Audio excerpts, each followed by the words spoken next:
Brandon Screech Powers. I said Screech Powers. So I was thinking about that earlier today. I was like, wonder like what kind of crap you were ever given, but about like when it came to you being an easy target for bullies. Was your name ever part of the bullying, or was the name left out of it? What was Screech's last name? Powers. Yeah. Oh, I didn't know that. And, well, I mean, and that's my general. What movie is that from again? that's from Saved by the Bell. Oh yeah, nah, nobody my age would get that reference. Oh yeah, you're young. Like, You're young. Maybe like when it was on Nick at Night, but that was I don't know when it was ever on Nick at Night. You're just a young pup. Yeah, I remember watching George Lopez on Nick at Night. Yeah, that show was great. Yeah, dude. I used to watch that on Nick at Night. Ernie. I don't think I ever watched it that religiously to remember any of the characters' names, but I remember watching the show. And like the song "Lowrider" was the theme song, and that song would get stuck in my head like all the time. Yeah. After that was on in the background.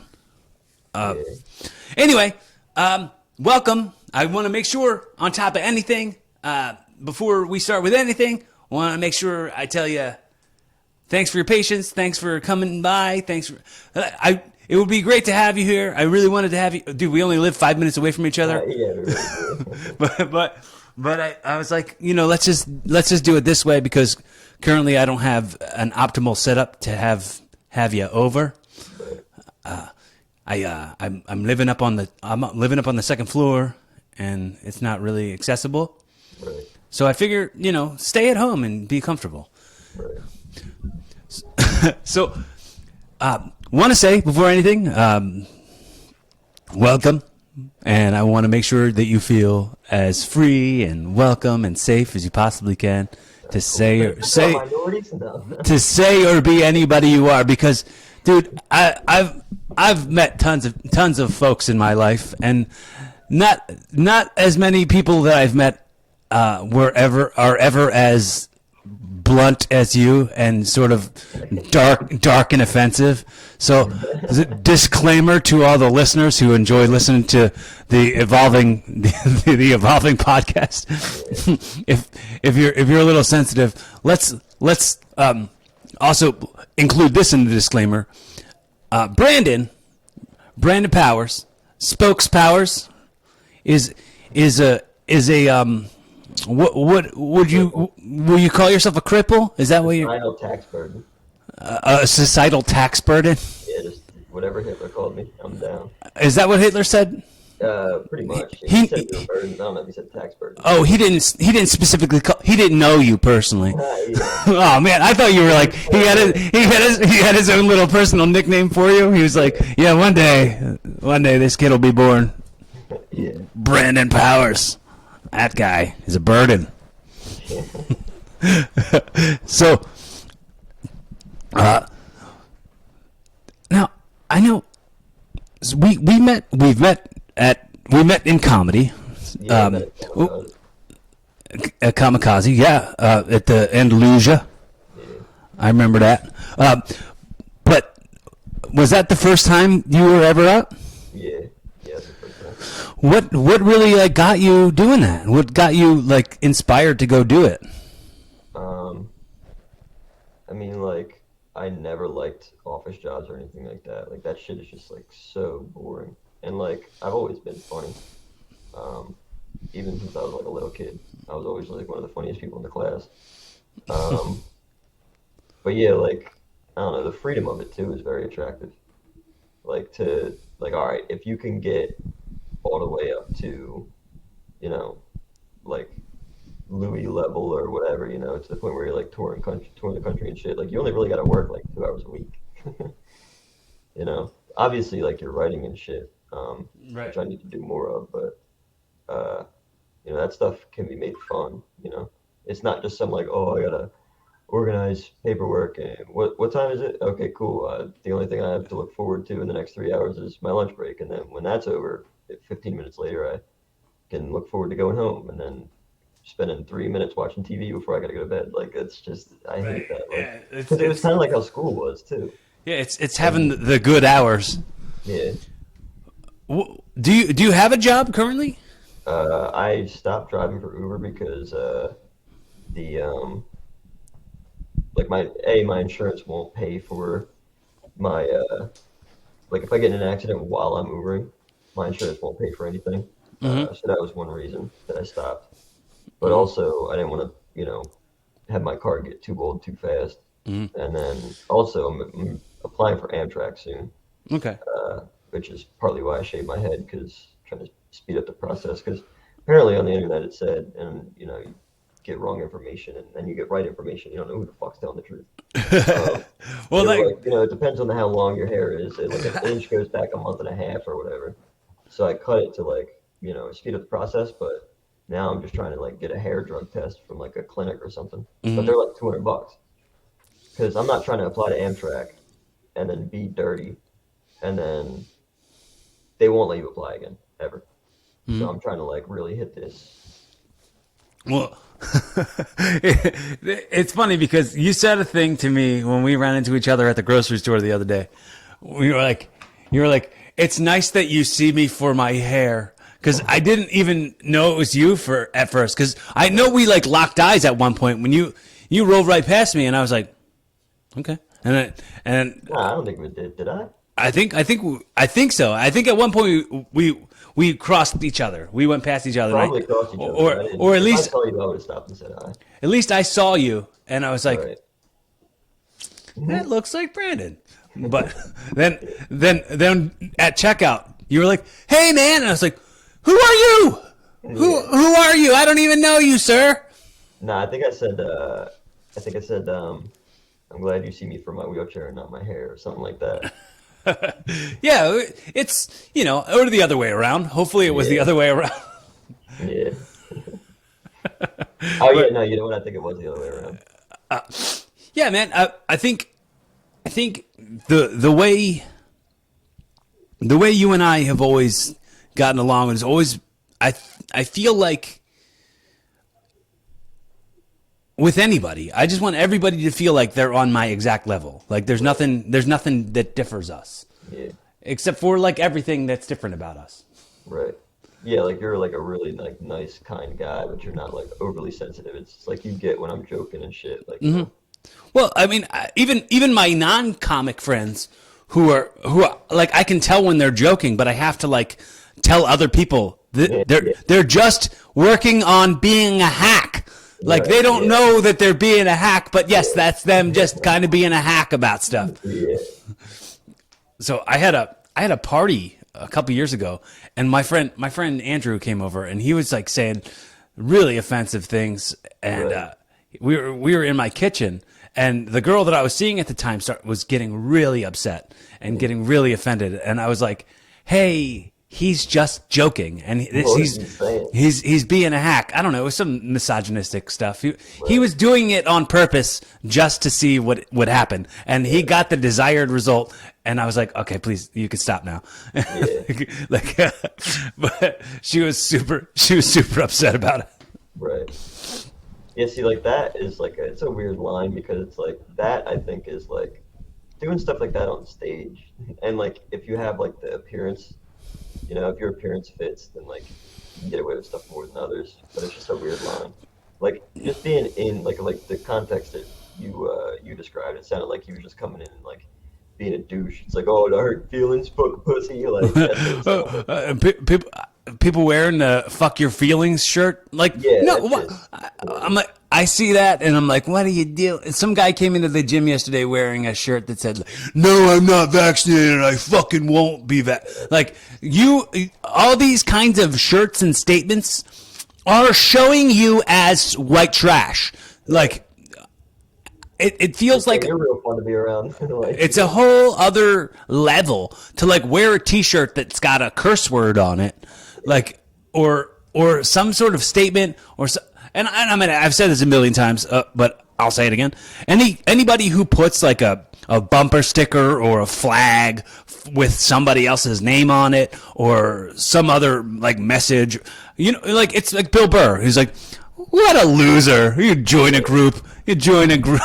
Like anybody who joins a group, it's it's the same stuff. I just go like, oh, come on, like, get a life, get your own statement, get your own cool thing. Yeah, I actually saw a black person driving a Jeep, and then they had like the tire on the back, but then they had a cover for the tire that said, "If Black Lives Matter, why are we killing each other?" I mean, it's like, okay, yeah, but like, come on. I mean, like, do a podcast to talk about this stuff. Don't make it a fucking tire cover on your. oh, this is me doing something about it. Yeah, like do something that you could possibly monetize. You can't monetize. Like, you're losing money by buying that cover. You can possibly make money doing a podcast. Possibly. Yeah. I haven't done it. I haven't done any money making yet. But one day. Yeah, man. Just gotta keep going. Fingers crossed. Literally, JRE started just like this, just like shitty quality video, and now look at him. He's in like a professional produced studio. And... Yeah. That's my goals, kind of. But I mean, not to say that I want to be Joe Rogan, right? Because I want to be the Corey Castle that I am. But I mean, I'm saying like to be a level where people are moved to change opinions about stuff or learn new things, and at a level where it's like a lot, like undeniably making an impact. Yeah. And that's one of my goals. Like the Fear Factor guy became like the voice of reason. Right. Yeah. Yeah, I don't know. I just want to make money in comedy. I don't really want to be famous. That's that would bother me, because it's just like, dude, I'm gonna get fucking harassed by all these people. Like, it's just annoying. well. I'm more low key. I don't really like attention. I say like the level of stakes, the level of like how big my show isn't at this point. It's okay for me to kind of learn these lessons at this point. So I don't really deal with trolls or haters or YouTube commenters that. Or the bots that are like, hey, here's my pussy. Well, I get that stuff. Yeah, I get that stuff too. I guess you don't really have to be a big deal to receive those. Yeah, fucking, I get comments all the time that are like, they comment timestamps. It's like 16 seconds, and it's just like nothing's going on. I try to delete those comments as much as possible. But I mean, I guess at the same time, probably doesn't really matter, because I mean, if the podcast blows up or whatever, you're not going to be able to delete all those bots, so might as well leave them there probably. Wait, you're only. I always forget how old you are. 24. I always forget how young you are, is what I mean to say. Yeah. I look a lot younger with the short hair. Yeah. It was either get mistaken for a girl all the time or look like a 12-year-old. Well, I mean, it's a hefty choice. Yeah. Do you like this now, or do you miss your hair at all? I mean, kind of, but not really, because it's like, you try to like move in bed and it would get stuck under your fucking arms and shit. And then also like it would fall out, and then the static electricity would cling to my front wheels, and it would get caught on the axle. So I would have to like every, I don't know, maybe like 3 weeks, take the wheel off, fucking take the hair out, put the wheel back on. So I mean, that I don't miss. And also showering, fucking having to like get the hair out of the drain, and then you're fucking washing, or you're drying off your hair, and there's just like all this hair stuck to you. How often were you washing it? I mean, I barely showered. I showered when I had to go outside. Like, the mask was a huge enabler of me not showering. So when the mask mandates were going on, I was like, all right, fuck. No one's gonna be able to smell my BO. Exactly. Unless I'm that strong a BO and they can smell from that. I got like a fucking painter's mask. They can smell that shit through. I know we were chatting about some fitness stuff. Now, when you go to the gym, what kind of stuff are you able to do? Pretty much anything. Yeah. Legs. You do wheelchair on the treadmill? Yeah, that would actually be pretty crazy. Can we film that? Can we make a video of that? That's great. I'm like me being your trainer. Come on, push! Yeah, and you got like that rubber band thing or whatever. Around a pole or some shit. There you go. fucking no, what I should have said is I swim, I do the deadlifts, shit. That'd have been the funnier response. Well, I don't go to a gym anymore with a pool. Nah, yeah, I don't either. Let's Miss go to that 24-hour one. I kind of miss it being an option, even though when I was going to LA Fitness and they had a pool, I had only used it like twice. But it was cool that it was an option. Right, yeah. I never understood hotels that have pools inside. It's like you get in the lobby and you smell chlorine. It's like that's knocking you down at least 3 stars. Like it's so dumb. Like I just don't understand that. Yeah, I use when I clean my bathroom, I have like this bleach spray that I use, and I'm like, oh, cool! It smells like a public pool in here. Yeah. It smells like a hotel lobby that has an indoor pool. It's like a pool. Well, did you hear me do the joke that I've been doing about the YMCA? I don't think so. It's a newer bit. I think I tried it at the kebab mic, where I was like thinking about the village, the song, the YMCA, Yeah, they had to like change and or and whatever it was. the YMCA, the company itself was like, I remember. yeah, we don't associate. You cannot stay here if you're short on your dough, young man. like, we're just called the Y now. You can rent out the pool for birthday parties, and that's about it. You can't stay here.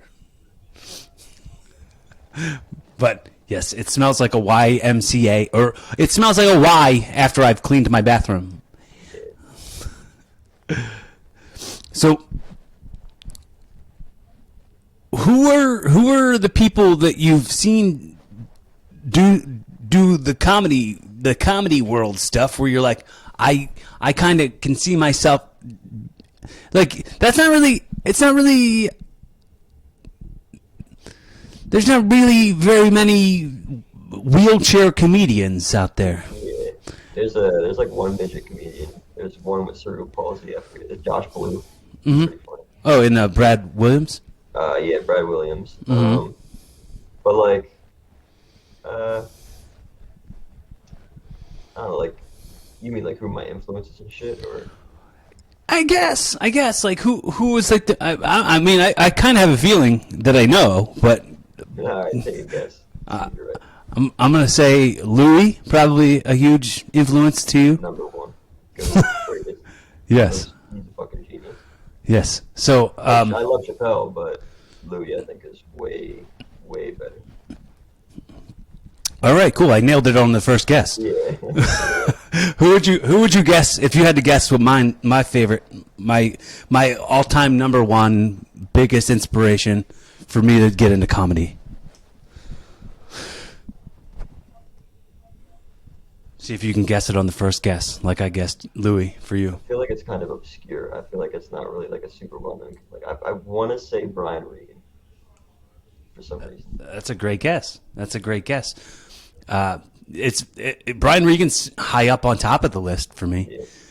But I'd say Mitch Hedberg. Oh yeah. Mitch Hedberg was number one. Like gotta get on stage and do it now. I think combination of I'm trying to paint the timeline. When I first got like super duper into comedy was like after I had already debuted in wrestling. Like I was always a huge fan of comedy, and the first thing I ever wanted to be when I was a kid was a comedian. And then I discovered pro wrestling and decided that I'm going to put all my eggs into the basket of pro wrestling. But then I'd say, well, like when Dane Cook got real big, when he blew up, when that blew up, that was right around the time where I was like finding my love for stand-up comedy again. So then I found Dane Cook, Mike Birbiglia, Daniel Tosh, like all around the exact same time. Oh, yeah, Tosh is amazing too. And then Mitch was in there. Like all of that, all at the same time was like a comedy. It was my personal comedy boom as a fan. Oh, and Pablo Francisco. Do you know who Pablo Francisco is? I feel like I've heard of him. He's funny. Yeah. He definitely molded my vocabulary in my early 20s. Right.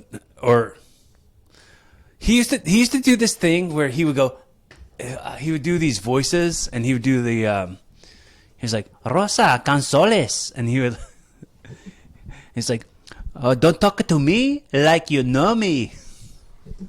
All the impressions he would do, I'd always do all the time, and he would talk about droopy dog. Oh yeah, why you step serious? Yeah. And he was like, he was saying like, he was like, imagine Droopy Dog having sex with somebody, and he's like, oh, take it to the base, take it to the base. Yeah.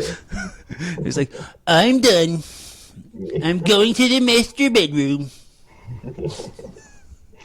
Yeah, that's great. But yeah, look up Pablo Francisco. That would be a dream get for me to have on the show, on the podcast, because I like to have conversations with people who have in some way inspired me or had an impact on my life, and I think Pablo definitely did. Yeah. And same with Dane Cook, man. I loved Dane Cook, and Dane Cook actually helped me. Remember when he? You probably don't remember because you're super young. But My sister showed me Dane Cook's Vicious Circle when I was like 8 years old. But he had like a documentary reality series that came on HBO. It was just like a 10-part series or 10-episode series, and it was like him on a tour bus with like Robert Kelly and Gary Goldman and this dude Jay Davis, and it was a cool little reality show. I mean, that was how I discovered Gary Goldman and how I discovered Robert Kelly. Do you know who those people are? Yeah, I know Robert Kelly. Okay. Gary, I mean, I know Gary Coleman, but I don't know Gary Coleman. Gary Goldman, yeah, he's really good. I think you would really like him. Yeah. He's got some specials on HBO. Is it the dude from isn't he in that show Empire? It's a white guy, right? Yeah, I don't know. I don't want no Empire. I don't. Is Gary Coleman white? Gary Goldman is white. Yes. Does he kind of sound black when he talks? No, he's of the Jewish people. No, that's Gary Owen. Oh, yep. That's what I'm thinking of. No, that's Gary Owen. Yeah. But Yeah, yeah, then my brother also showed me Louis when I was like 10 or 11. And like it was just like it had my throat hurting. Like, you know those times where you laugh so hard your throat is just in pain? Mm-hmm. That fucking laughter pain in your throat. Yeah, that was just we literally back to back watched Hilarious, Chewed Up, and fuck, I can never remember the other one's name. Oh my God. Yeah, oh my God. Yeah. We watched those back to back, and I was just fucking dying.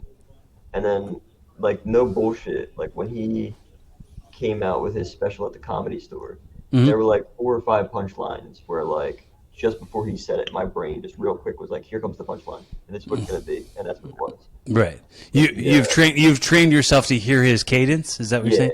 Or like jokes, just like his style, and I joke kinda styles. Yeah. see what's coming. Yeah. But like it still made me laugh because like sometimes stuff is predictable and it doesn't make you laugh, but sometimes stuff is predictable and it makes you laugh even harder. Well, I like a good misdirect. Yeah. I like a good misdirect.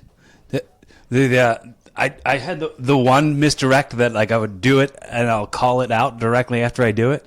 Have you heard me do that one? Nah.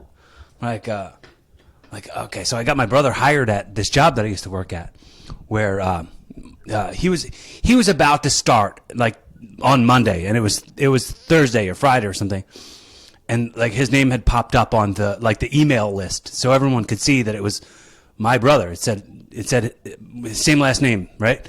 And he was like, and everybody at the job was like, "What's your brother like? What's your brother like? What's your brother like? Oh, your brother? Is that your brother? That guy's your brother? What's your brother like? What's your brother like?" And I'm like, "Oh man, okay, so you think I'm funny? Wait till you meet my brother." he thinks I'm hilarious.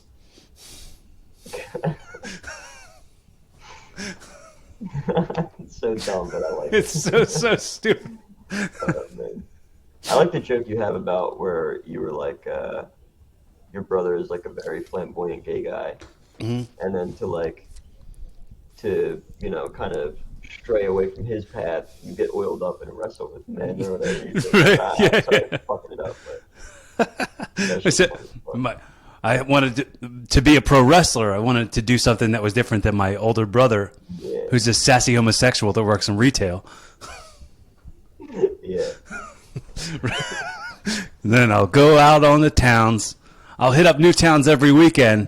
I'll oil myself up. I'll go tanning all week, shave my armpits, put on tights, and wrestle in the ring with other grown men in front of groups of strangers. That'll show them. Yeah. That'll show them how different we are.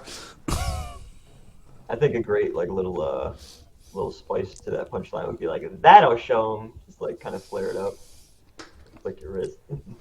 Yeah. Yeah. Who's the gay one now, boys? I'm pretty queer, dude. Yeah, I like a chick with a dick. I think I'm pretty comfortable with kind of admitting it. I mean, You have to be to wrestle, what's up?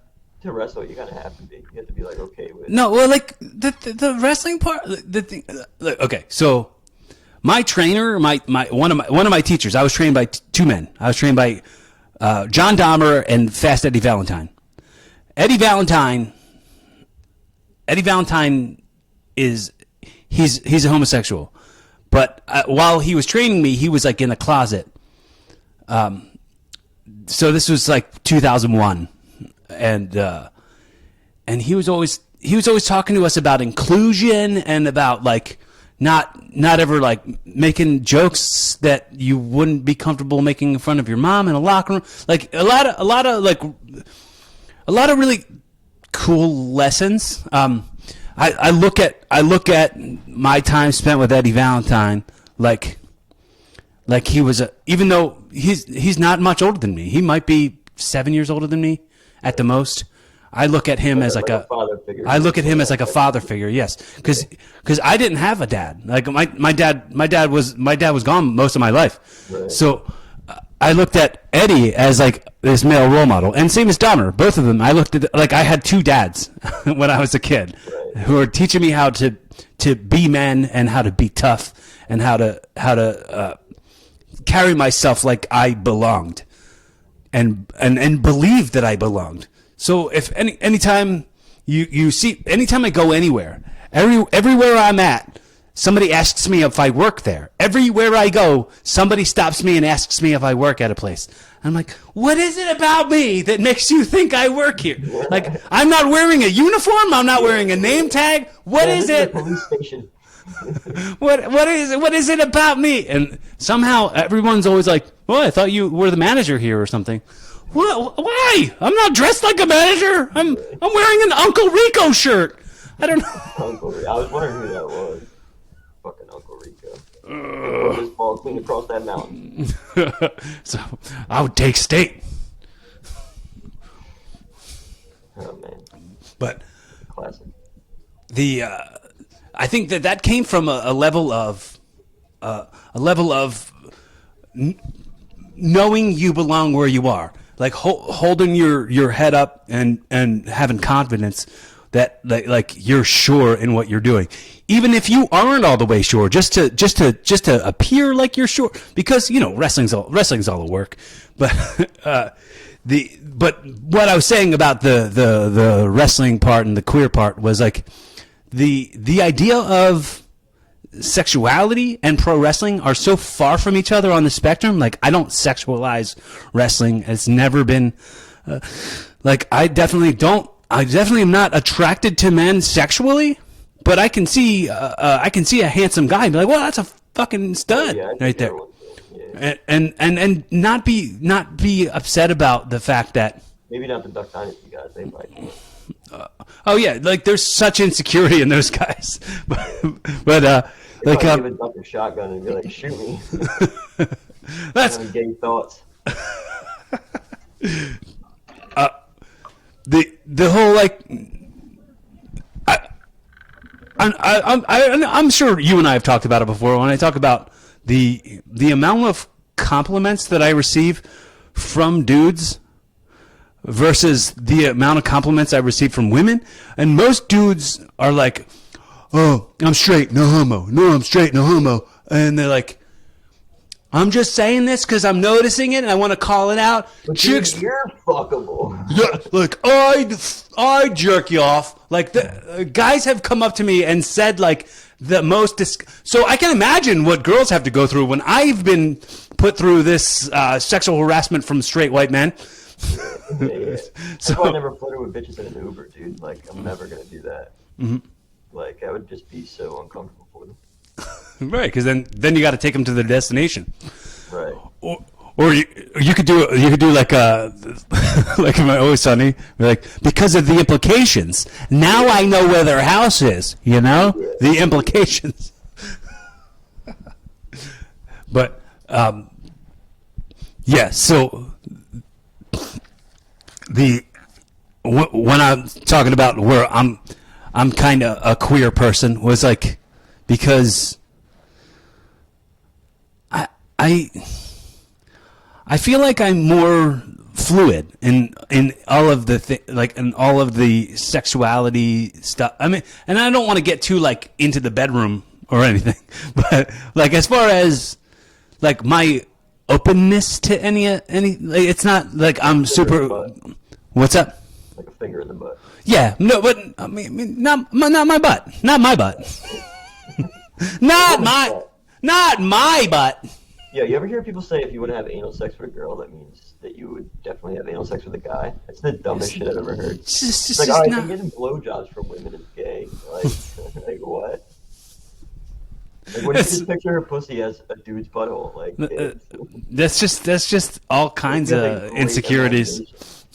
That's just all. Have Photoshop behind your eyeballs. Right.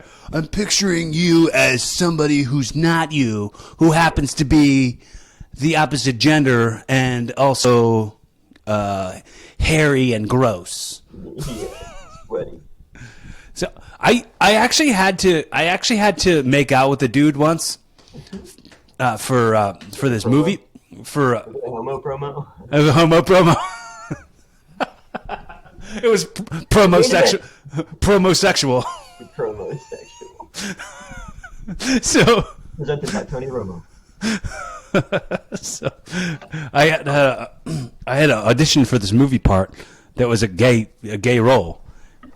For the audition, I had to do it, and that's why I didn't get it because I was not into it. They could tell you weren't into it. They could tell, yeah, they could tell I was absolutely not into it, yeah. And I also very much disliked the stubble on my face, like having somebody else's stubble on me weirded me out. Maybe like.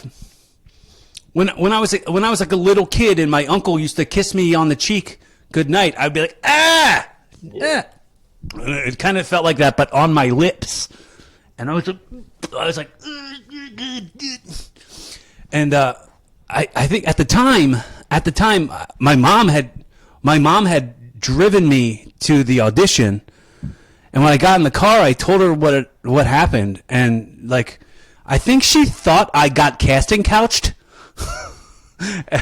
And like forever up until like a year ago, she's like, you know what that's like? Oh, you know what those scummy producers on movies are? You've been casting couched. What? Like, were you that okay with? I want to speak to Harvey.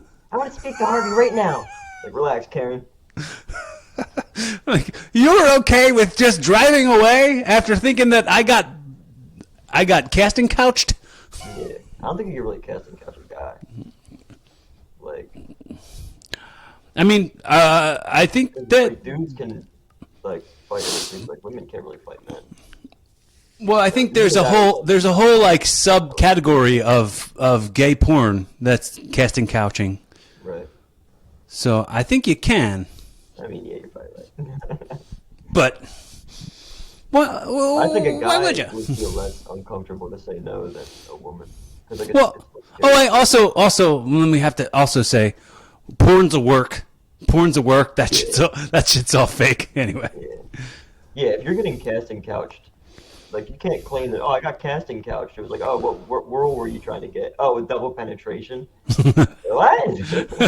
Like, well, what? You're getting double casting couch for $50,000.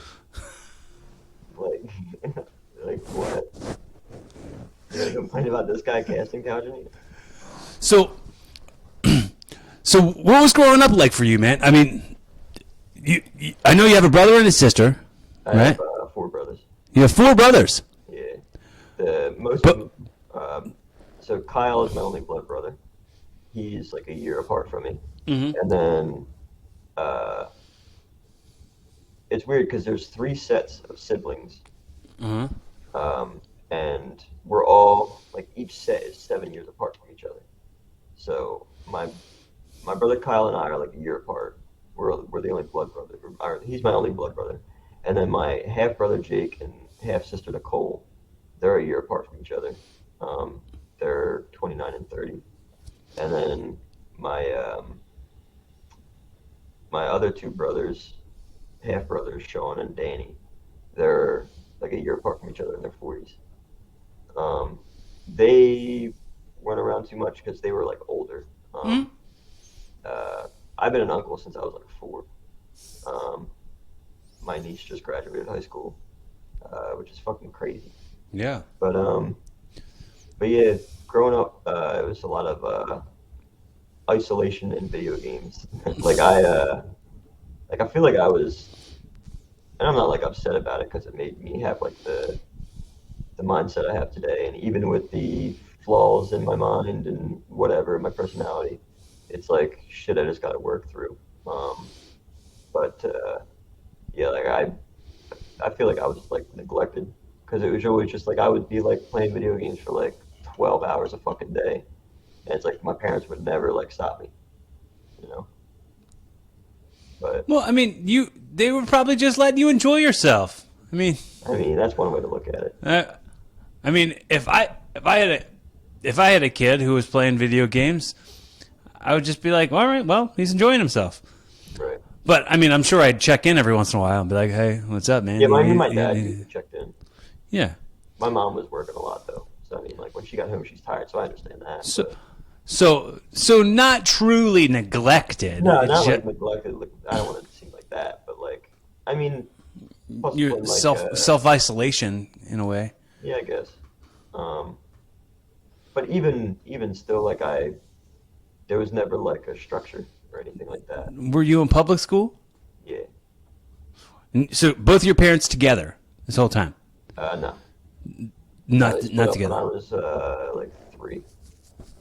That's Okay. actually one of my first memories. My mom, my dad like got drunk one night, and it was fucking fantastic idea because my dad was like an alcoholic, and we owned a bar, and we lived above the bar, and I just one of my first memories, like Bob's Burgers. pretty much, yeah, yeah, exactly.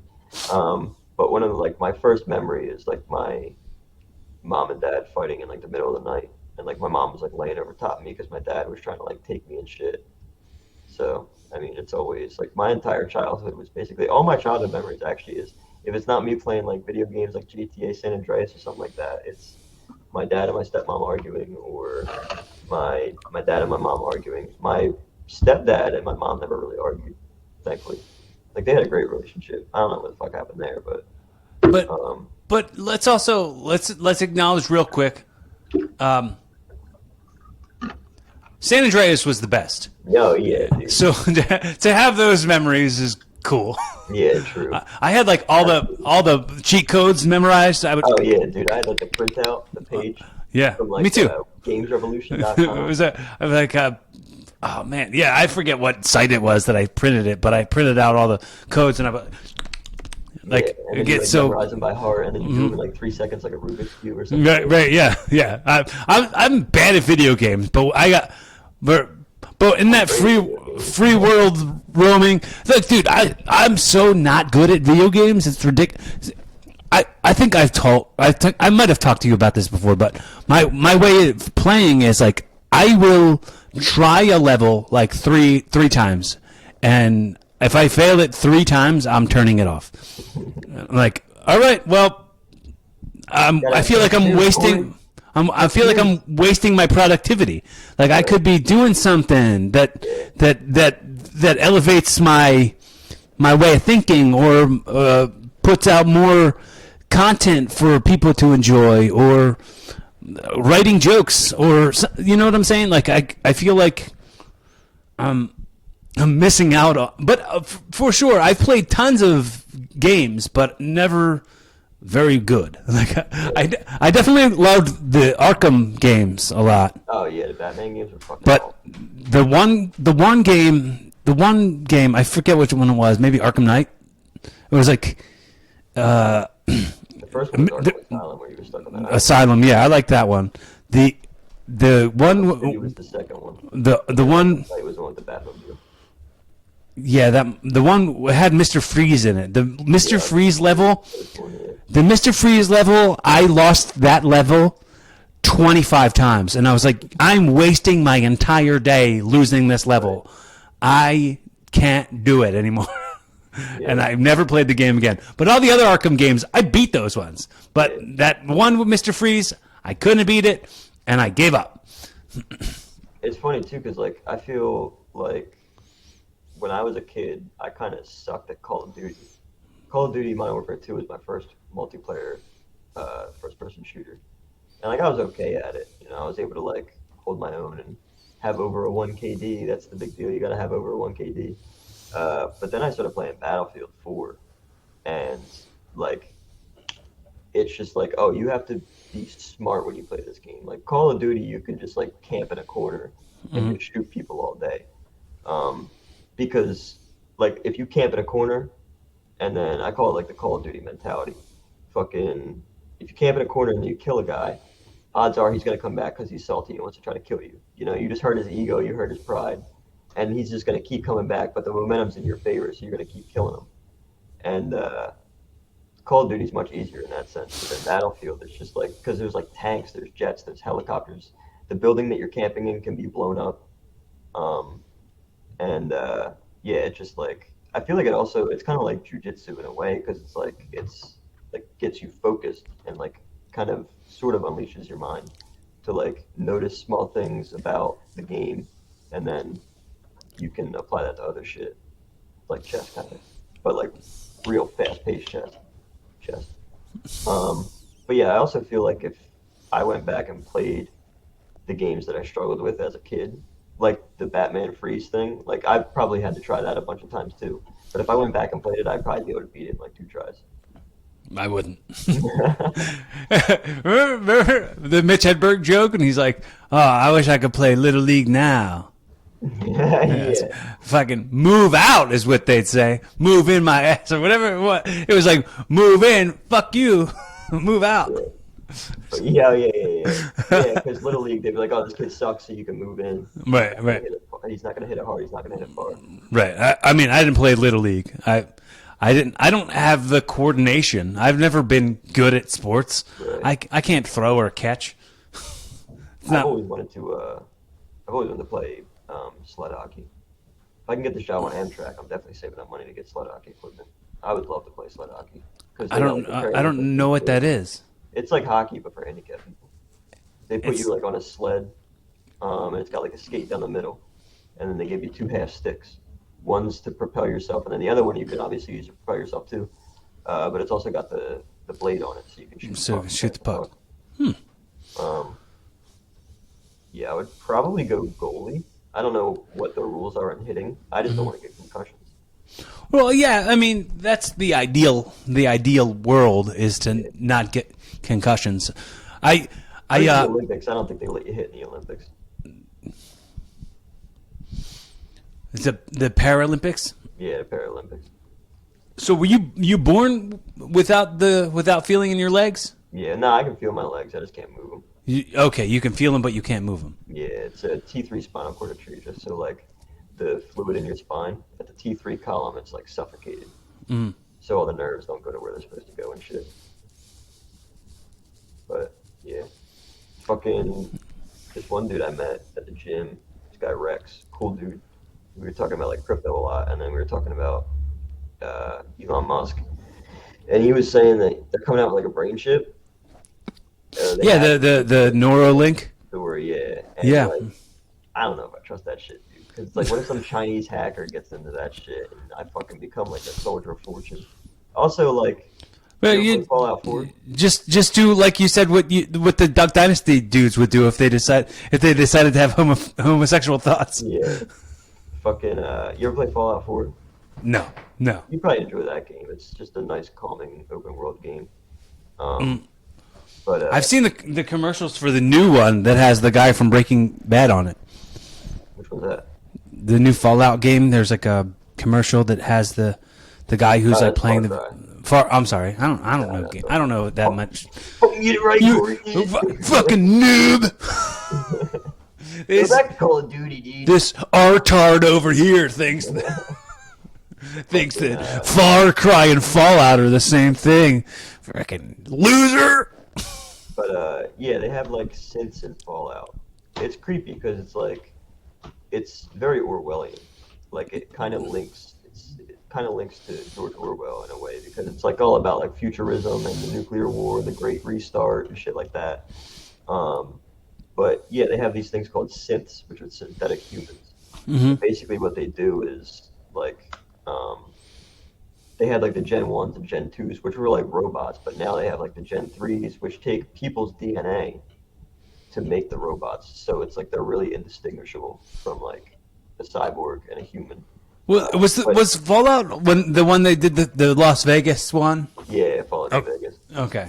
But they also had the one in DC. That one was fucking awesome.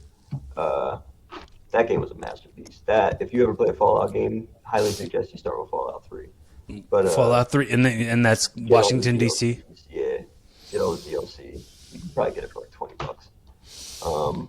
But I have a PS4. yeah. Nah, I don't think you can play it on PS4. I have a PS4 and I have an Xbox 360, Yeah, you can play it on 360. but I don't have it. I have an old school one. Like I was like a hand me down that my brother got from his like friend's kid. Yeah, So it doesn't have like the router in it or anything. It's like I'm about to get rid of it actually.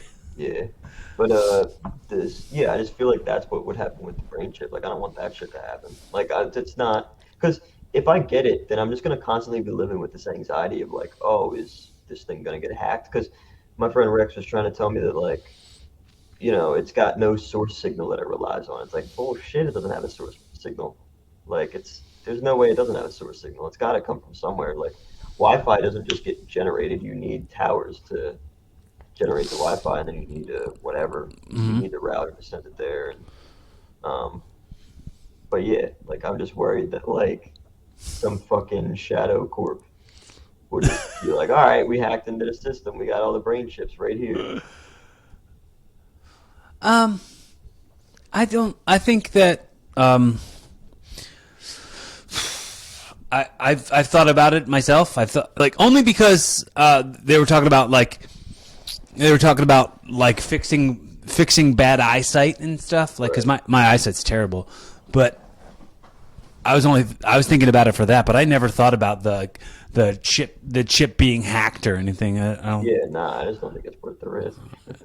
I don't know how huge the risk even is. I mean, hopefully it's not that big, but Like, I still, would you take that risk, even if the risk is this big, for you to be able to walk? Like, dude, you could like do all the things you've ever dreamed of doing. well, I don't know if I even would be able to because my ankle. They tried resetting it, and my left ankle is at like a 90-degree angle. A And 90-degree plus my ankle. legs- oh yeah.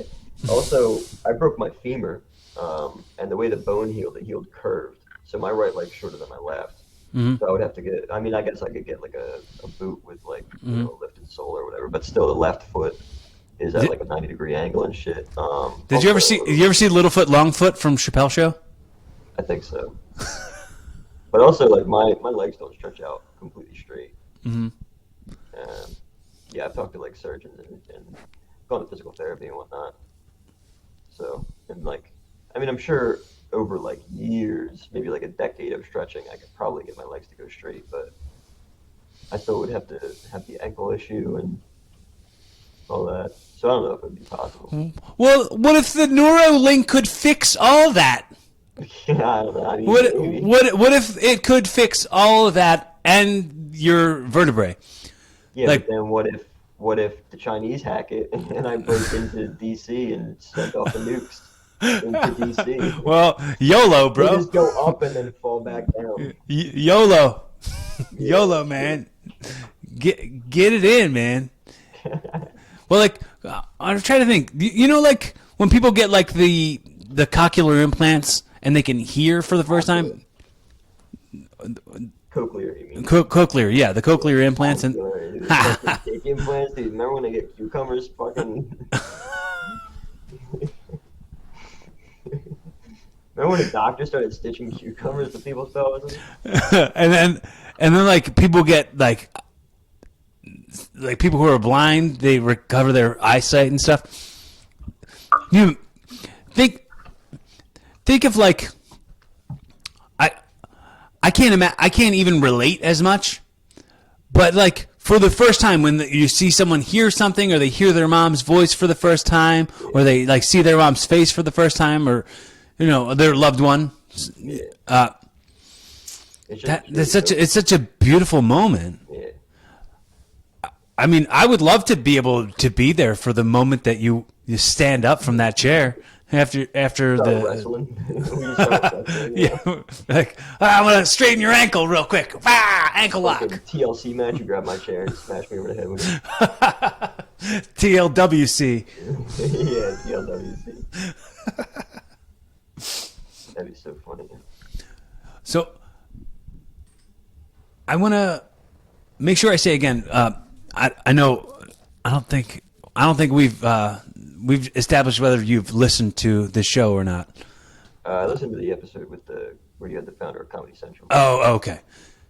So I always want to make sure I say while we're on the record how grateful I am that you've spent the currency of your effort, because effort and attention are a huge currency, way more than money is, in my opinion, because dude, there's so many other things you could possibly be doing right now than listening to me or hanging with me on here.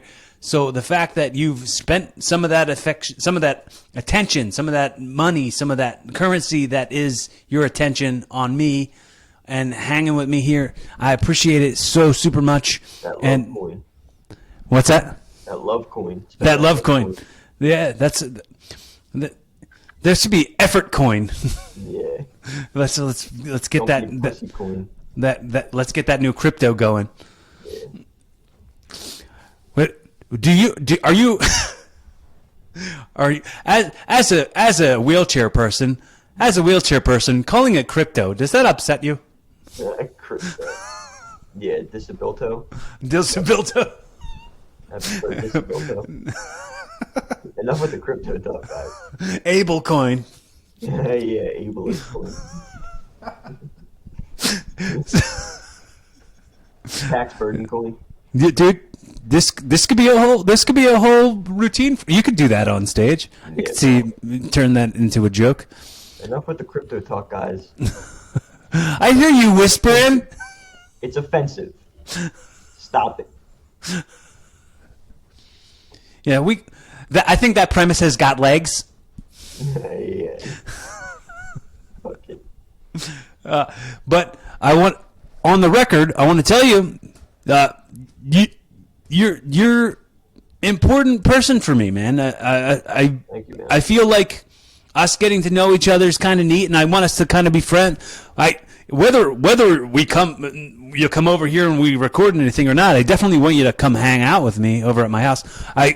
Like I said, I've said to you before, like I'll carry your chair up and I'll put you up on my shoulder and bring you up the I steps. can climb the stairs. That's no big deal. I have to do it every day when I need to go to the fucking kitchen or the bathroom. I have to climb 2 flights of stairs when I have to go shower. Okay. I gotta climb 1 flight of stairs when I need to go eat. And then you got to sled down those steps. Yeah. You got to. I get my sled from sled hockey. I Right used, up the carpet.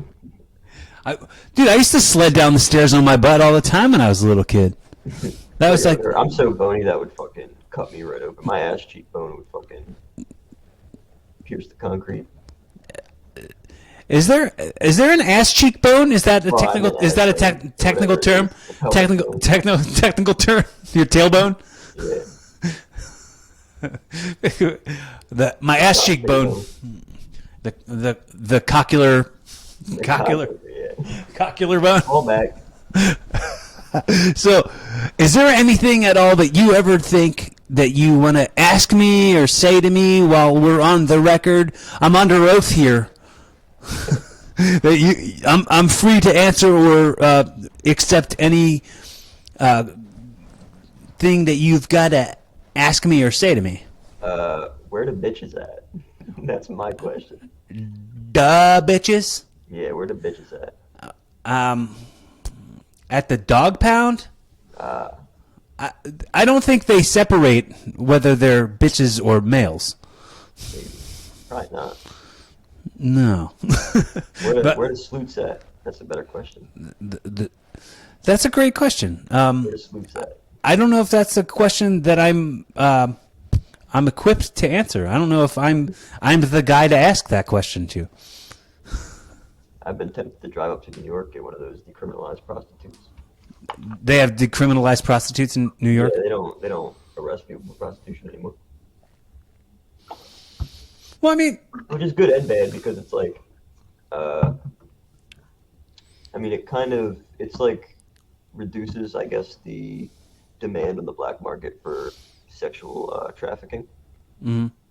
Because that's one of the fears about decriminalizing drugs is because for the cartels to make money, they're going to ramp up sexual trafficking. So that is a danger. As much as I would love to have drugs decriminalized, and how fucked up it is that the government was like, hey, in the 20s, they were basically like, hey, let's oppress black people by just signing this law. And then they'll acknowledge that it was racist Mhm. today, but they won't get rid of it. And I can understand the fear of, you don't want sexual trafficking to increase because sexual trafficking may be worse than, having the drugs illegal. Definitely. Yeah, it's worse than everything. Yeah, but we gotta find a way to fix that too. So here's the thing: decriminalize prostitution first, and then do the drugs. And then do drugs. Yeah. You do drugs, then you Yeah. you take the drugs. All right. First, let's decriminalize prostitution and cocaine at the same time. Let's sell them together, and then we move to heroin. We're out here making decisions. Yeah. That's a Bill Burr thing. Bill Burr says that in something. I don't remember what it is. He's like, Yeah, it sounds like a Bill. I'm out here making decisions or whatever. But I think I just started saying that about something the other day, and I was like, I'm going to start saying that about everything all the time. Dude, I could listen to a compilation of him doing ZipRecruiter ads all day. Like when he just goes zip. I've never heard him do the ZipRecruiter ads. Dude, one time he goes, like, you know how when he yells and his voice cracks and gets real high Yeah, pitched? yeah. So he goes, zip. Recruiter! And he just gets all high pitched. Well, I know. So funny. I know. Pete Holmes used to do ZipRecruiter ads, and on You Made It Weird. That's my favorite podcast. But they would have his wife was sitting with him while he was reading the ads, and she'd go, ZipRecruiter, ZipRecruiter. But You should contact some of those companies trying to get some ads. yeah, dude, Hook me up. hook me up, bro. I got a podcast. It's kind of established. It's established now. I'm at 256 episodes of my podcast, Evolving with Corey Castle. And episode 256 fulfills the diversity quota. Diversity quota, check. ADA, baby. ADA, baby. It's so funny. I was reading a story about the ADA, and like to get that signed, cripples literally went to DC and climbed the stairs. What if the government was like, "See, you don't need ramps. You can get upstairs just fine." That's a good joke, man. and then just kick them down the stairs. Say what? Ramps. Nonsense. Put that in your mouth, tie it around your chair. There you go. Oh man, it's got to be such a pain in the ass, like going anywhere and doing anything. So I always have to like. I think when you and I were at the grocery store the other day, and the fact that like we ran into each other at the grocery store, and you followed me to my car just to say bye, but I was like, you parked in the handicap space. Just we could stop I it. don't think I parked in a handicap space. Oh yeah, I did that day. Yeah. And I was like, even like when we've been texting about like going to the gym and stuff, and you were talking about how the gym is right next to the store. You don't have to take your chair out and put it back in. And It's annoying sometimes. yeah, I mean, I can imagine it gets like super pain in the ass, like with anything, dude. So It's not difficult. It's just annoying. yeah. I mean, it's just all these extra steps that would. If all these extra steps for somebody who can't take any real steps. Yeah. Can't even take baby steps. It's like, do you watch Rick and Morty? Nah. No? Okay, never mind. You should watch Rick and Morty. Let's make an agreement right now. I would have to get like Hulu. That shit's expensive. No, well, you can get the Adult Swim app, which is free, Oh shit. and go to marathons and choose Rick and Morty, and it'll just marathon through all the Rick and Morty episodes. And that's what I do. I freaking love Rick and Morty. So How many seasons? there's 5 seasons. How many episodes per season? Probably like 20 something. Like 13 maybe. Okay. But it's very cool, and it's definitely like fits into kind of all that talk we were talking about, like the futuristic stuff and the sci-fi elements, and they put a funny spin on all of it, and the alternate universes and different dimensions. There's a portal gun. Fucking Portal. Those games are great. You ever play those games? Nope. Yeah, that's a game you might give up on. It's like a puzzle game. Uh-huh. Yeah, you get like an orange portal and you get a blue portal. And then you just gotta work your way through the map by just shooting these portals. This has been Portal Talk. Portal talk, play portals. Portcast. Podcast. Porthub.com. Port out. You port. So do you have a desire to, I know this is just as a dumb question, but I'm sure you think about it, like start a family one day? Do you have that kind of? I mean, with China fucking trying to become the world superpower by 2049, they're about to invade Taiwan. Fucking all these not mask mandates. I don't mind that as much, but it's just still fucked up. With these fucking countries doing their vaccine passports and shit, and just federal governments becoming more and more of the focus instead of small governments. No. Short answer, no. Bibbidi bobbidi boo, bibbidi bibbidi bibbidi boo, bibbidi bibbidi boo. Let me cut out some of those bibbidies and just get to the bibbidi boo. Yeah. That's it. Yeah, with all the synths and shit being made, nah. We're gonna get the Neuralink. Yeah. Be out there starting up franchises. Yeah, I think there's like cryptocurrencies that are. So here's something that's weird too. Is like, it's kind of creepy, but so there are cryptocurrencies like Decentraland, and it's a cryptocurrency for a VR video game where you can buy land in a virtual reality. And I feel like people are just gonna fucking be like, whatever, you guys can take whatever rights that you want to take. I'm going to my virtual reality. Mm-hmm. I feel like because people like you talk to people about it's an escapism. yeah, even like from like the Fourth Amendment, people don't give a shit about, and that's like, super important, and they're taking that from more and more every day. Not to make this podcast kind of scary, but Get as scary as you can get, dude. all right, the nukes are coming. They're coming. No judgment. No Yeah, judgment. like but yeah, people are just becoming, what's the word? Just like, I guess, complacent, or I'm trying to think of a word. They just don't care, essentially. Like, people are just caring less and less about, their rights and whatnot. It's like, oh, well, if I'm not doing anything wrong, why does it matter if the government looks at my phone? It's just like, well, define wrong. Like, if you watch fucking fart porn, the government might be like, yeah, nah, there's something wrong with you. Like, they do that kind of shit in fucking North Korea all the time. And Yeah, well, there's like they have like a dictatorship over there. yeah, So Australia's getting that way too. yeah, And is they're that what the also people talking are? about, People are like rioting over there for that reason? yeah, pretty much. I don't know if they're rioting, but they're protesting. Because you got to take a picture of your face every like hour and a half and send it to the government. All right, the government's become like a They're, a needy pri- they're a prison. They're partner. a prison colony again. That's basically what they're becoming. Like, they're just going back to they're making Australia great again. That's what they're doing. Well, That's like what I they're doing. know, is that why America has such a strong, like, we're not getting rid of our guns policy? The First Amendment is so strong in America. Yeah, that's the only reason that the First Amendment's even still I mean, intact. is that If we didn't have guns, the First Amendment would be gone too. yeah? Um, and I'm sorry, I meant to say Second Amendment. My bad.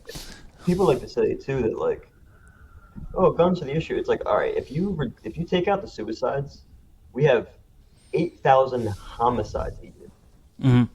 in a country of 330 million people with 400 million guns. We Hmm. have 8,000 homicides a year. That's nothing. It's terrible, but guess where most of that is and why? Hmm. In black communities, because of the drug war. That's Right, it. right. So, Like, so take away the making drugs illegal, yeah. decriminalize drugs, and you'll save some lives. I mean, it's an oversimplification, obviously. It's always more complicated than that, Yes, of course, it is. um, but yeah, it's just whenever people talk about, like, and like, yeah, a school shooting happens with like an AR-15, or like Stephen fuckhead, whatever, Miller, Stephen Miller, like, kills what, 250 people with all those ARs and bump stocks, and it's like, yeah, that's terrible, but that's not a majority of gun deaths. Is that the Vegas shooter? Yeah, I yeah. Who knows what possessed him? never learned his name, never said his name, will never say it. Right. Like, Yeah, I probably shouldn't even have said it, because well, I don't even know if it encourages copycats, but it definitely, like, gives them a legacy, which is kind right, of what they want. right. I don't want to feed into that. Don't want to bite into the bait that he's throwing out there. Right. Also, it's crazy too, because like when a school shooting happens, it's like we look at these kids like they're the experts, and it's like, as tragic as what they went through is, like, it really, it sounds callous, but it's just like, it really, um, all being in that situation does is just make you more emotionally connected to it. It doesn't, like, as hard as it is to be rational in those situations, like, you have to be rational. Like, that's what our leaders should do. And if you're gonna become a leader, you have to be rational. Like, what about the kids who in Florida, their school got shot up, and then the CNN went there and they were like, look, if you're gonna talk about gun control, you need to fuck off. Like, and they were in a fucking school shooting and they didn't want guns taken away. It's just like, but nobody talks to those kids. Well, I think that the idea of going like, let's arm the teachers, that just puts guns in the school. Yeah, Like, I don't think that's the solution. right, What like, about military, homeless military, or military men who get back and they don't have a job? Like, you don't even have to put them in the school; just put them outside. And here's the thing, too: fucking, you could do metal detectors. That's something else. Uh, Also, like, I worked in a front office at my old school. It's so fucking easy to just get in. You just be like, yeah, I'm here to pick up my kid. They just let you in. That's it. yeah. Like, obviously the students are doing it and they're coming in. They're coming in. But the kid who shot up Parkland, like, he wasn't supposed to have any guns. The guy who shot up Pulse, he wasn't supposed to have any guns. Like, that closeted homosexual. Because that's what he was. That's what caused him to shoot that place up. And here's the thing, man. It's probably something that shouldn't be said. But Uh-oh. if Alert. dude, but like, if you think about the ballistics if the guy who shot up Pulse had a shotgun, or even if he had a bolt action rifle, that would have been way worse. Hmm. Would have been way worse. But no, he had an AR-15 and a pistol because that's in this situation. Thankfully, that's the narrative that the media's putting across. Is like these are the most dangerous guns, but it's like no. Like maybe it's the most dangerous gun. Maybe if you're shooting up Vegas the way that dude did. Maybe if you had a printout of the cheat codes for the better weapons, Remove all wanted. R1 R1 R1 L1 L2 or I R1 R2 L1 R2 left down right up left down right up. I got R1 R1 L1 L1. Wait, hold on. R1 R1 L1. I'm sorry. R1 R1 R2 R2 circle L1 L2 left right left right left right. Lower wanted level. Fucking nah, that was like circle right or some shit like that. Yeah, sir. It was Circle right, left down, right up, left down, down, left, or some shit like that. R1 R1 L1. I'm sorry. R1 R1 R2 L1 circle right left right left right left. Let's Google it. Where's Damon? But oh shit, Fucking, Mike, hang on, one sec.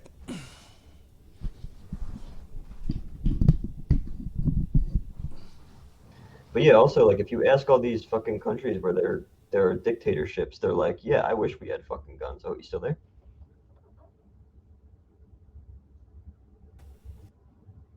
Uh-oh, what's going on?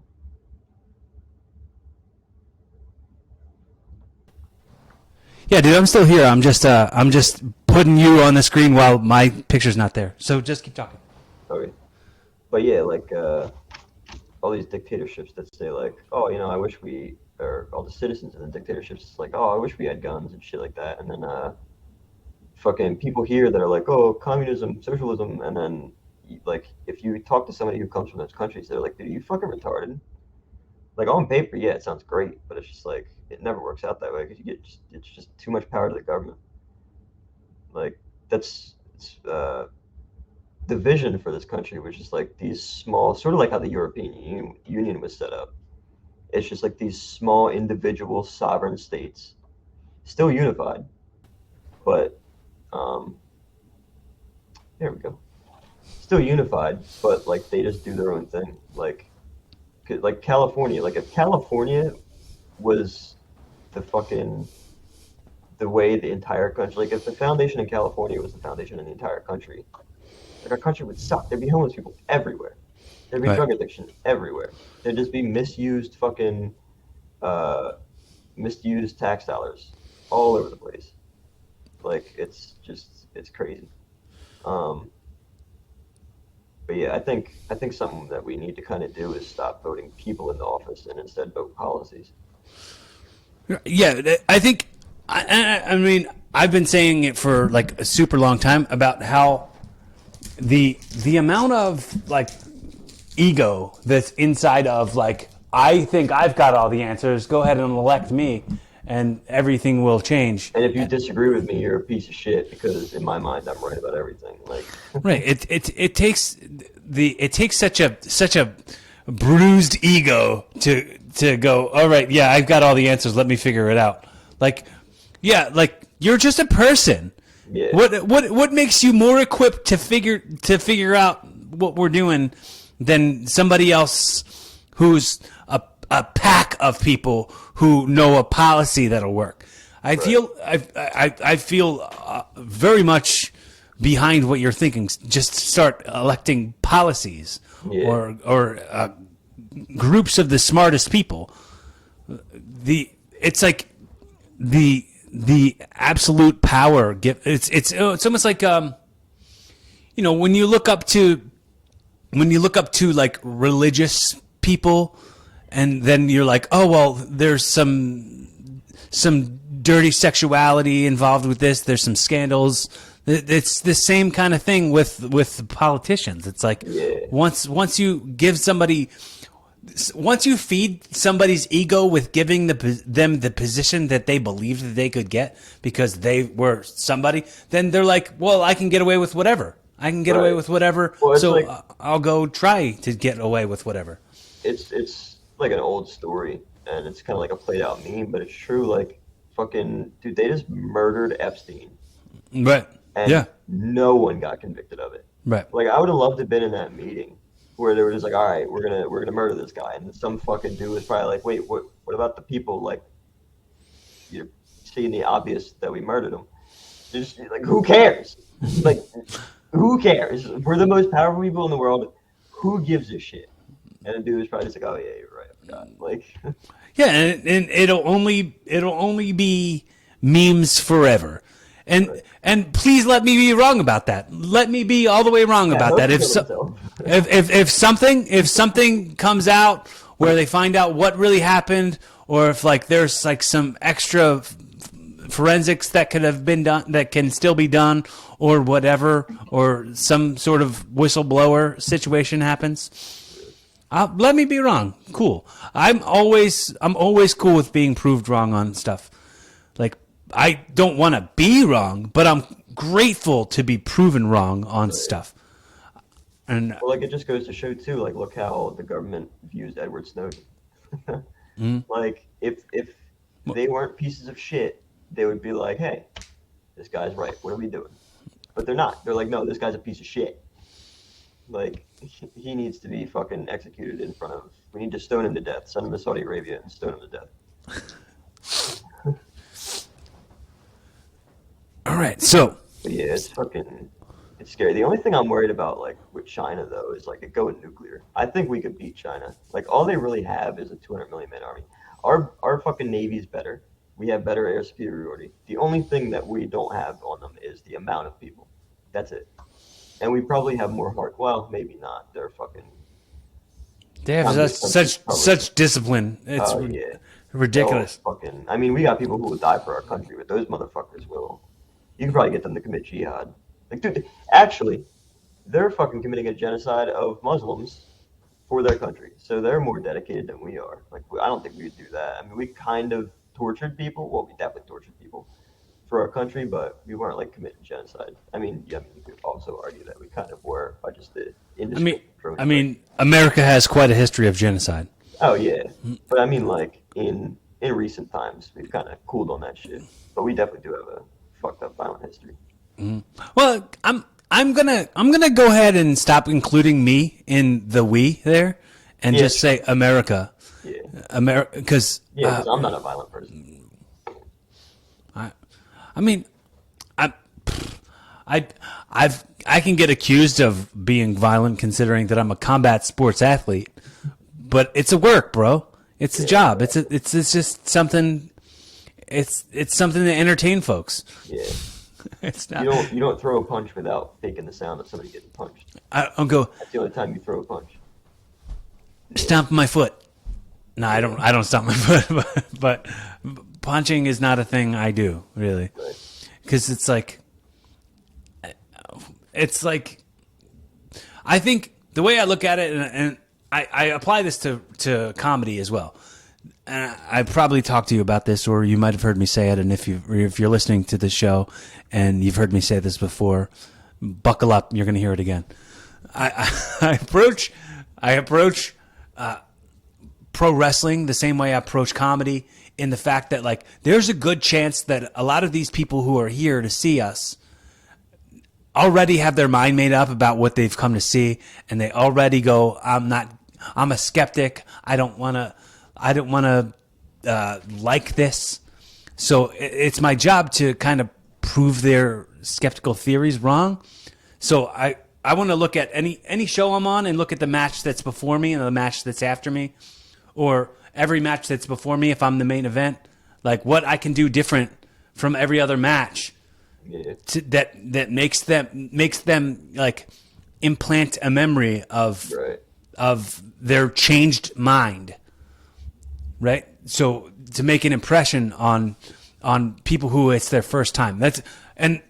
I absolutely want to get to a point where I'm a draw, where everybody who's come to see me already knew who they're coming to see. I absolutely want to become that, But for now, I'm gonna still go with the theory that a good amount of the people there don't know who I am. don't know what I'm standing for, don't know my background is, don't know the story from the last show. Like, oh, at the last show, this guy came in and he cost me my victory. They don't know that. Right. They weren't here. Maybe they were. Maybe some of these people were here, but not everybody was here. I'm not going to talk to this whole group of people like everybody was here and they all saw what happened last time. Yeah. No, I'm not going to operate that way. I'm going to... It's funny, man. I had this story that I tell where I did a show outside in the rain in Delaware at like this like dive bar in Delaware a couple of years ago. When I say a couple of years ago, it was probably like 12 years ago, but it started to rain like right as my match started, and the crowd all left. All of them left. Yeah. It was just like one little group of like black kids, like all in the front row. Yeah. And they weren't going nowhere. And they were like, damn, these motherfuckers hitting each other for real. These motherfuckers hitting each other for real. And they were going nuts. They were loving it. And I'm like, this is who we perform for. Yeah. This is who we perform for. And you couldn't for a second tell me that there was only like 6 people standing there watching us wrestle in the rain. But because we were like, we got these kids. We got, and I don't throw fake punches. It's not my style. Because, what I've made the example a lot where I'm like, let's say these kids are walking out of Monday Night Raw with their brothers and sisters, and they're talking about the matches that they were watching, and then they're going to fake hit each other and stomp their foot at the same time. It's like, well, that's not how I'm doing it, because that's probably what they all expect to see. But they'll see it in a different match. They don't have to see it in mine. Right. So, like Orange Cassidy. yeah. Are you watching AEW? Nah. No. Nah, I just watch Orange Cassidy from time to time. Dude, the fucking when he got like thrown. So when they do that thing where like they throw him and then they run back and forth against the ropes, fucking they did that and he was running back and forth and then he grabbed him because his hands were in his pockets. Mm-hmm. So he got grabbed like here, but then he like used his momentum to not get thrown but throw the other guy. Mm-hmm. The head scissors takeover thing, right? Like he run up to the side and put his legs around the guy's head and just like swung him around. Nah, he fucking he was just like running back and forth after he like.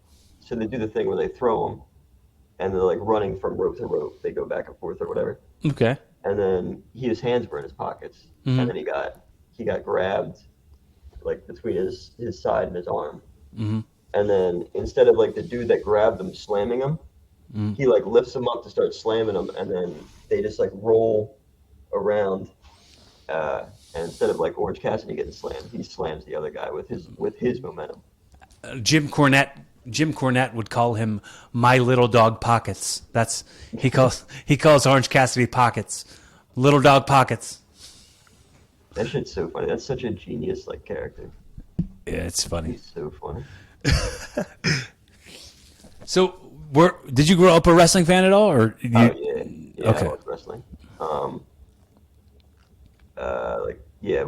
When I started watching wrestling, it was like just at the sort of like the beginning of the end of the Attitude Era with like Stone Cold and Kurt Angle and shit like that. Oh, so it was like probably like 2000, 2001. Yeah, I stopped watching around.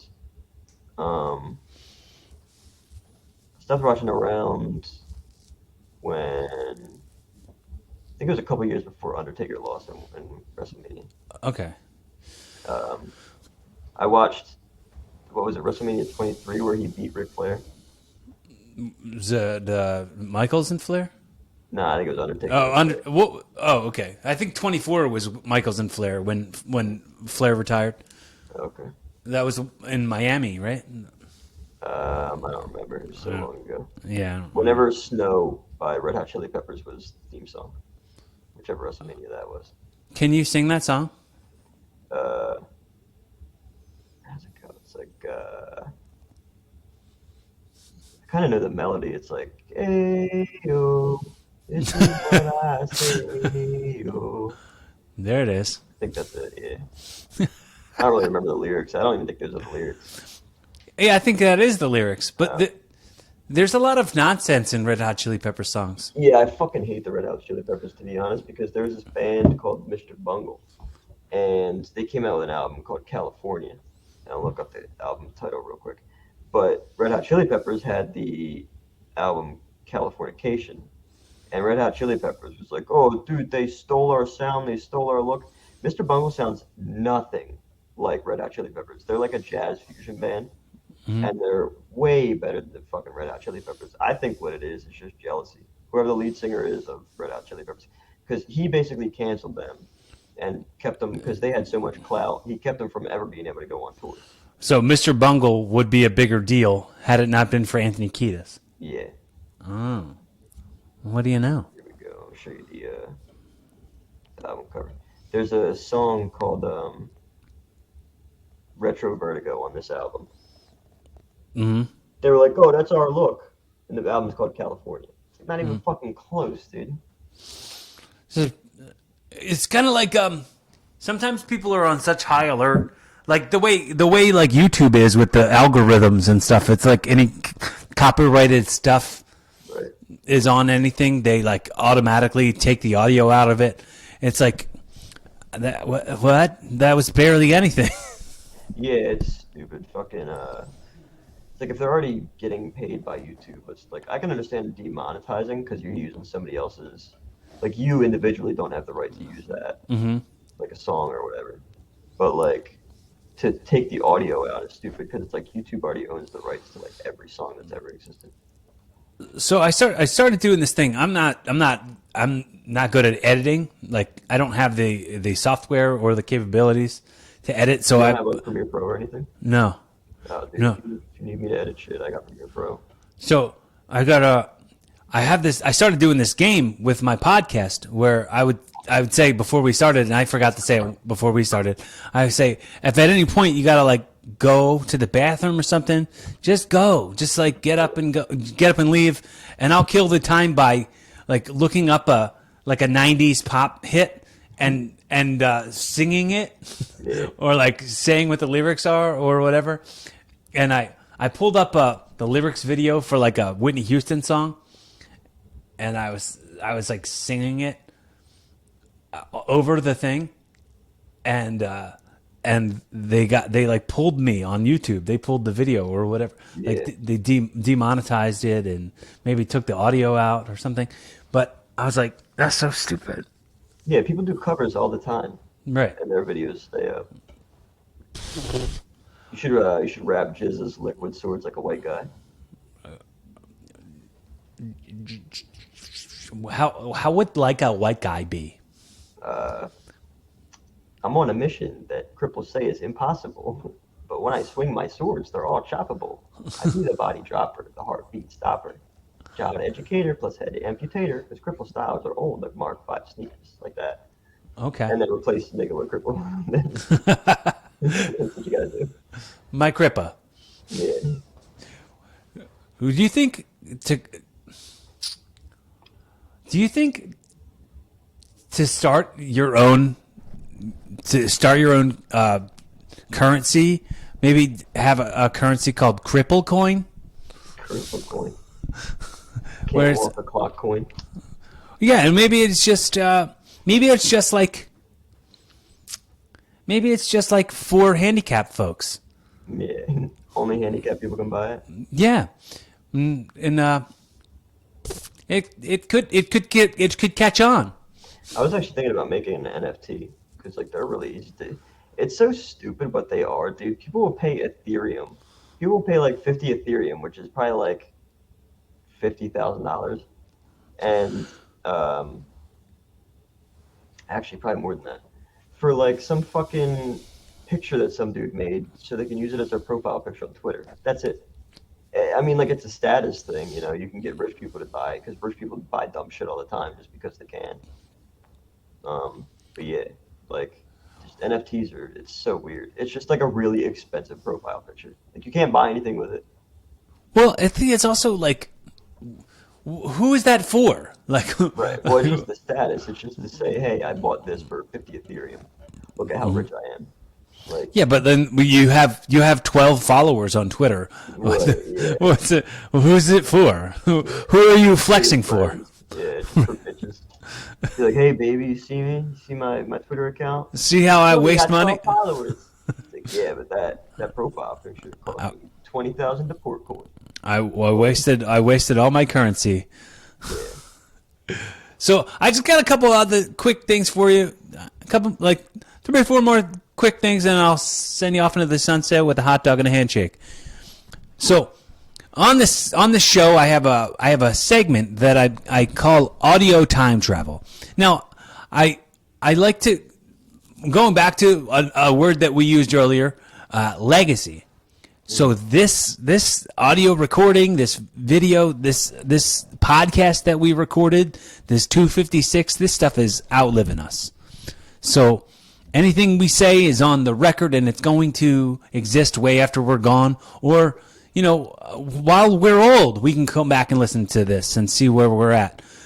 So if you, let's say, do an audio time capsule, like the next words you say are going directly to the people who love you the most. Maybe one of your siblings, one of your nieces or nephews listens to this episode in 2041, and they want to get kind of a timestamp idea of what Uncle Brandon was like in 2021, and kind of messages for how to evolve beyond this point to be a better version of yourself.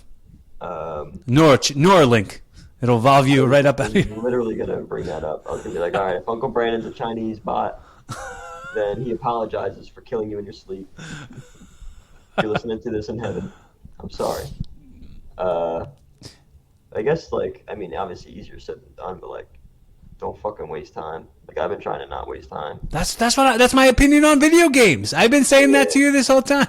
Yeah, I've been trying to actually when I play, I'm trying to make use of it. I have 200 fucking mods downloaded for Fallout, and I'm trying to make a fan fiction kind of video for it. Mm-hmm.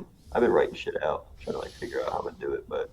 Okay, so never mind that. But I'm sorry I interrupted you about the video games. The message that you're giving to don't waste time. Fucking just people in high school ain't your friends. Most likely not going to talk to any of them motherfuckers after you graduate. So just don't even bother with them. Don't waste your time with them. Don't waste your money on weed. Just save as much money as you can. Just every day try to look at your try to look into the future every day. Just be like, what's the wisest decision I can make? I've been trying to do that. But, easier said than done. It's not the easiest thing to be like, hey, this is the smart thing to do. It's hard to actually do it. It's easy to notify the smart thing, but yeah, if you're gonna fucking, I don't know, just don't waste time. So I'll return to a question I asked earlier, because I think we kind of turned it into a weird bit that didn't go anywhere. But is there anything that you'd like to ask me, or anything you'd like to say to me, or is there anything that you want from me? Because I absolutely want to make sure in this relationship, I'm a resource to you in any way that I can be. So if it comes to the point where you just need judgment-free conversation, you just need a friend, you just need somebody to talk to hear you or be there for you, or if you need you want to do some writing, or you want to just hang out, if you need space, I'm here for you, man. I'm just a text away. Right. I appreciate that. No, I'll probably think of something after we. That's usually how my brain works. Well, But yeah, nothing that I can really think of right now. I don't really ask for much. I never really need anything. so hypothetically, the way I close out every show, I say, hypothetically, I've gifted you this show. I've gifted you my podcast. So this has been the pilot episode of your podcast, Evolving with Brandon Powers. Brandon Spokes Powers. Brandon Screech Powers. Screech Spokes. So this has been the first episode in a very Jerry Springer's Final Thought type of way. Just to kind of wrap it up and put a pretty little bow on it, grab the best lessons in order to evolve to a better version of yourself tomorrow that you are today. I guess just have fun with shit. Try to have fun. Even though, like, so something I've been trying to do better is, like, somebody will say, like, something retarded, like, fucking, I don't know, their comeback will be like, oh, I fucked your mom. And instead of, like, getting mad at how fucking stupid they are, like, parody how stupid they are. You know? Like, just try to have more fun with shit. Don't try to just kick out as much negative shit as you can. Like, just sort of, like, make a game out of it. Like, oh, yeah, negative shit's coming my way, get the fuck out of here. How about that? Like, shit like that. All I right. guess that's really, like, the best lesson that I can... Because you're a very positive guy. Well, thank you. Yeah. That. Your eyes, you look like you just smoked weed, but Oh, I did. probably, yeah, exactly. That's the positivity shining through. That might be residual from yesterday. Maybe I got a little stoned yesterday, but Yeah, if you've ever done acid, try to. So what you got to do before? Have you ever done acid? So what you No. got to do for like 2 days before you do acid is just prepare your brain. Be like, okay, the next 12 to 18 hours, pure enjoyment. Just no negative thoughts because you don't want to have a bad trip. Just try to do that all the time.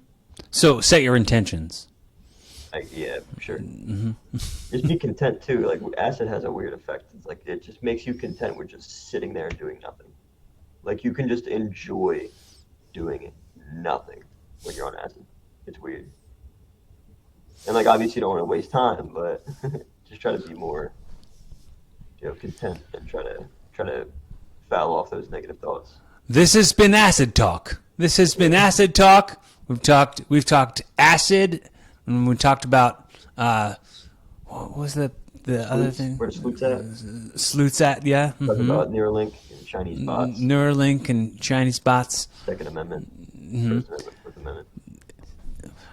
Bro, this has been quite a fun time. Anybody, if this is your first time checking out the podcast, if you've never listened to Evolving with Corey Castle before, please go back and check out the archive. I've got 255 other episodes. You can subscribe on Spotify, YouTube, Apple Podcasts, iHeartRadio, Google, wherever you listen. But on YouTube, if you hit the subscribe button and leave a comment on the bottom, I love to know that the people who are listening to this are existing. So anybody who's listening or here, I want to thank you for the currency of your effort as well. And that invitation I gave to Brandon earlier, where I was talking about being a resource when it came to talking about being, I love to be that resource that maybe connects you towards the goal that you're trying to get towards, even if it's just by listening to my journey or whatever. If you want to reach out to me, I'm not a hard person to get a hold of. Follow me on Twitter right here at Corey Castle. You can follow Brandon at Test. at able-bodied racist without the I. Yeah, 14. And what does your Twitter profile also say that you're a physical retard? Yeah, my pronouns are physical retard / them. Or that. I think I have that. Like, you're the only one who can kind of get away with that. Yeah. Like that's such a. I think that I even like I don't really ever use that word very much. Yeah. But the R word, I had an idea that I was thinking about doing. So like I said, I don't like to use that word very much. It was kind of used against me. I was kind of bullied by that word when I was a kid because I was in special ed, like Right. all growing up. And I have I definitely like had where there was the special needs kids. They like looked up to me, and I helped them a lot when it came to like reading and writing and learning, and like that was part of my role in SPED. And I don't say that word because I feel like I don't want to offend those folks, those people who are near and dear to me, and I love them, and I'm also somebody who is affected by that. But that being said, I would always used to justify it by saying, well, I've got family who's that, and I've helped this, and I was in SPED. And instead of giving that explanation every single time, I decided I'm just going to cut out using that word because it's not worth it to have to explain every time to like try to justify why it's okay for me to say it. Yeah, I'll justify it every time. Right. You could justify you're in a wheelchair. Sure. Like you've got all these extra obstacles that no one else has got. Right. So it's the least. I think it's good because it's like thickens your skin too. But it's also like you don't have the time. You don't have the time to get upset or offended by somebody like making fun of you. Right. Like you're just like, I got so much other life to live, and I've got so much. So I'd rather offend you than get offended. That's a kind of you're offending on the offense, Yeah. not on the defense. The best defense is a good offense. Yeah. Best offense is a good offense. Yes, that's what I was trying to go for. But so I was saying, like, I went to the grocery store I was with my brother and my roommate, and he parked in the spot like right next to the handicap spots, and it was still during COVID, and I was like, you know what, there's a guy who's about to get out of his car. I'm gonna wait and give him the distance so he can get out. And I waited, and the guy finally got out and walked away, and then I was like, okay, now I can go get into the passenger seat of the car. But this like cart boy, like zipped right past me and like almost like run me over, and I was like, shit, like what the? And I got in the car and I was like, I don't understand why that cart boy didn't just like wait for me to get into the car before he tried to speed past me, and then my roommate was like, oh, he was probably like, oh, I'm sick of waiting for this black guy who's taking forever to get out of his car. And I was like, I don't think that was the case. I don't think that was the case. Here's why I don't think that was the case. I don't think that guy was racist because he was retarded. And he was like, and then my roommate was like, yeah, I've met racist retards before. I'm like, oh, you mean double retards? But that's the most I'll say that word, only to tell that stupid story. That's a good joke. Well, because it's not making fun of people with mental disabilities. It's making fun of racist people. Mm-hmm. Anyway, this has been awesome, bro. Let's do another one in person after I get all the mics all set up and stuff in here. 57. Episode 257 will be maybe somebody else, but one of the soon episodes will be you and I in person, because I got this room set up. Like this is probably the first episode I've done with this chair behind me, because normally I was doing it out in my living room and I had the couch. And I brought this chair in here, and I was like, oh, this is pretty rad. I dig it. I'm just going to let it be sitting here in the background. And for the people listening to the audio, don't know there's a chair. Sorry, whoops. Subscribe to the YouTube channel, youtube.com/CordCastle. Looks like a prolapsed asshole. a prolapsed. Yeah. But I'm trying to get another chair in here for guests, and I have like another one of these cameras, and I have a microphone, so I'm going to try to get it set up so that I can get it all recorded. I'm getting a new laptop as well, so all that stuff to say, hopefully we'll have a more professional setup. And I got this cool light up here now. This cool like Hollywood light. One of those Well, particular things. no, I got that too. I have that too. One of these things. Yeah. But I got like a real lighting rig, so I'll be able to set up more of a intimate sitting down together podcast. See, the weird thing was, and this is just me kind of talking inside baseball with you at this point. I always felt like when anybody was on video, because I used to just do in-person interviews all the time, and it was just audio.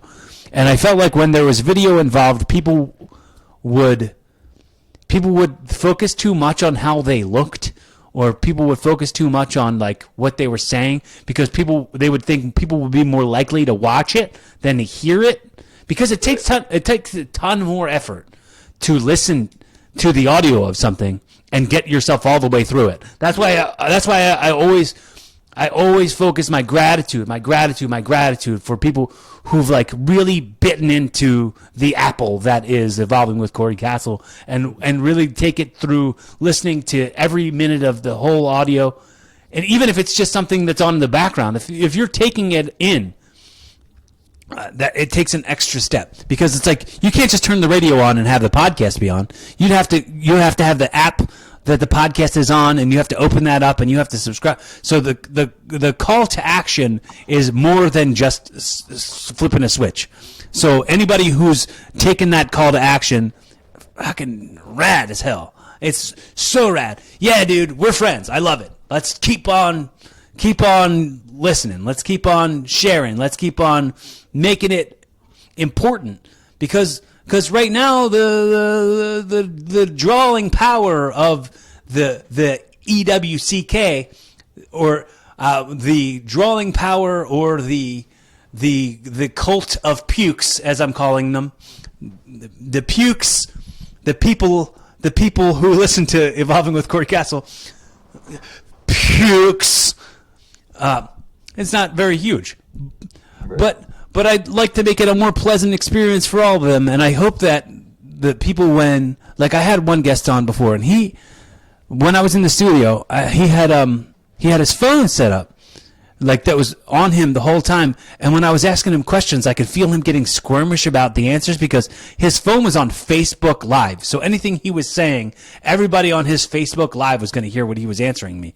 So I was just like, if you're gonna go Facebook Live on this, maybe video's crap. Maybe video's bad because people are too afraid. But now that the lockdown and COVID and all that stuff has forced me to do like the virtual hang episodes, it's like, all right, well, now that I have video for everybody and I have the YouTube, let me make my YouTube channel better. And make the visual experience of the podcast better. Yeah. So that's going to be a tiny bit of a process, but I'll get there. And then the number one thing is the mic. I think that would help the most. Get like a good condenser mic. Well, I got a Sennheiser.